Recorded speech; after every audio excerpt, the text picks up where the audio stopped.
Morning, Dan and Amy. The polls are open, and some of the machines are working, some aren't. We're getting reports from out in the hustings. Let's get a couple of quick ones before we go to Michael Barone. Hey, Steve in Wheeling, you're on Chicago's Morning Answer. Morning, Dan and Amy. Hey. I was just voting in Wheeling, and the machines are not working, the electronic voting machines. They told us we had to vote by paper, but they don't have enough pens for people to vote. They gave them 5 pens. So we have a pen shortage in Wheeling. Okay, thanks for the call, Steve. We'll scramble a I've quill. got a box of pens. I'll just leave. Yeah, you would go once you run over to go scram and run over to Office Depot and head up to Wheeling, will you? Kevin in Edison Park. I just voted in Brooks Park, in Edison Park. Everything is going smoothly and great over there. And I wanted to know, in the city of Chicago, I thought we had a two-party system here because I saw no Republicans. Everything was a Democrat listed. Yeah. Ridiculous. Yeah. Thanks for the call, Kevin. Right? Yeah. Well, no, those are all slated by the Madigan and Burke. It's all Dems. I know it's a sad state of affairs. Well, Leslie Munger's a Republican option. Well, that's true. State comptroller. She was on the ballot. That's true for Kevin in Brooks Park there. All right, let's turn our attention to the electoral map. And to help us distill that, we're pleased to be joined by our friend Michael Barone, the senior political analyst for the Washington Examiner, WashingtonExaminer.com. Michael, thanks for being with us again. Appreciate it. Hey, nice to hear from you, but I was waiting for the report of the people streaming out of the cemeteries to vote. Yeah, we got a report on that. Tom from Graceland Cemetery said turnout is very robust. So we did get that report. He's an election judge there. That's good to hear. Yeah, so some things never change. So you're a numerologist when it comes to electoral politics, a great institutional knowledge of the numbers.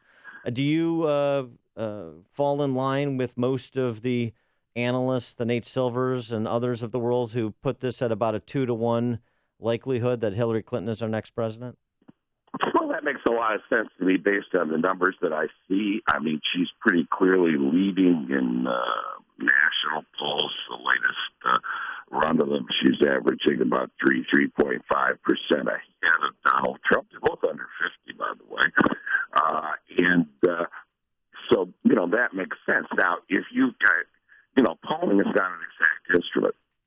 And if you get a polling error like you had in the UK before the May 2015 election, this is an even bigger error than the Brexit referendum. The polling there said it was a 33-33 race between the two major parties, and the Conservatives won 38-31.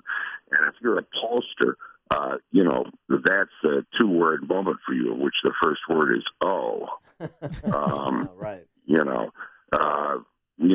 If something is off, the eventuality that could work out for Donald Trump is if there is a extraordinary turnout of the non-college whites, which is the typical profile of a Trump supporter, and if they turn out in larger numbers. One of the things polls can't really project is turnout. So we will see. It's not going to be easy to tell what turnout is as a percentage of total eligibles on election night because we're getting fragmentary returns. We'll have to wait to see who's got the most votes in each state. Now, Michael Barone, Dan Proft here, his dream is to have Trump get 270 electoral votes and then have Hillary Clinton win the popular vote. Do you think that is feasible? Yeah, that's feasible. One of the things that we've seen in polling is that states like California, which are heavily Democratic at this stage, we've got huge blocks of 80%, 90% Democratic areas, big metro areas. Those states have got robust margins for Hillary Clinton as compared with previous elections. On the other hand, states that have been heavily Republican, Trump's margins are not as large as previous Republicans. Texas is the prime example. Arizona could be another one. And he's not going to pile up that number of votes. Now, he's partially making up for that by running ahead of previous Republicans in states with a lot of non-college white voters. Ohio and Iowa are two examples of that. And that could enable him theoretically to win the election without carrying a plurality of the populace vote. But we know that never happens, right? Well, oh yeah. once every 16 years or so, Yeah, perhaps. well, 1888 and 2000. So there we are. I covered both of those. Yeah, exactly. I remember you were the definitive awesome. voice in the 1888 election. That was pre-Fox Fox. Yeah. Let me ask you this question. Now, putting on kind of your pundit hat, what happens if Donald Trump loses? What happens to the Republican Party? I think the answer is that the Republican Party base has changed somewhat. This is something that happens frequently in our history, and what's unusual is that we've had kind of static political polarization alignments over the last 15 to 20 years. They've lasted longer than those things usually do.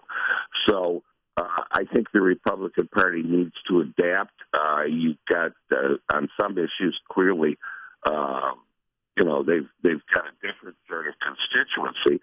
I think one thing that they need to do, and we'll see if this happens, is to change the immigration debate. And here, even Trump adapted his positions during the course of the election.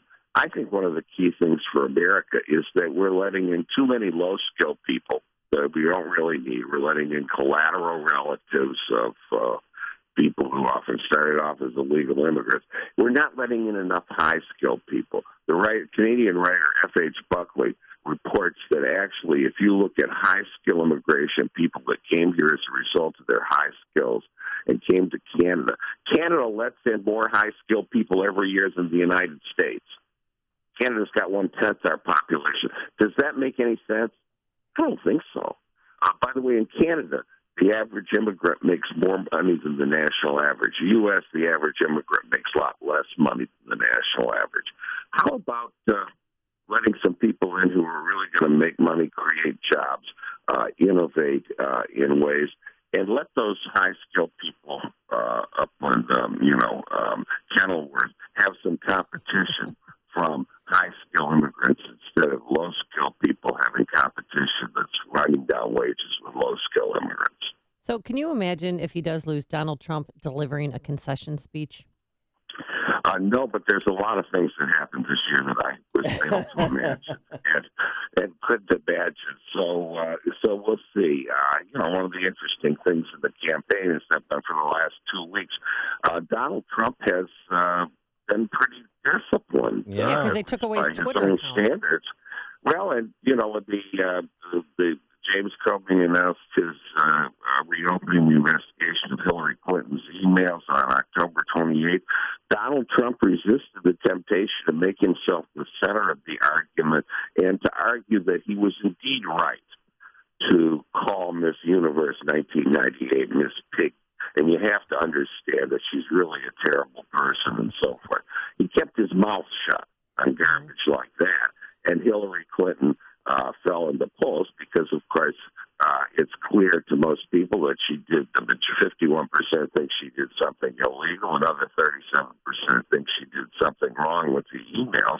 Obviously, she broke the law in order to benefit herself politically and economically. And that's not an entirely admirable quality to have in the president. All right. He is Michael Barone, senior political analyst for the Washington Examiner, WashingtonExaminer.com. Michael, thanks for joining us. Appreciate it. Okay, good to be with you. Take care. Thank you. And he joined us on our Turnkey.Pro answer line.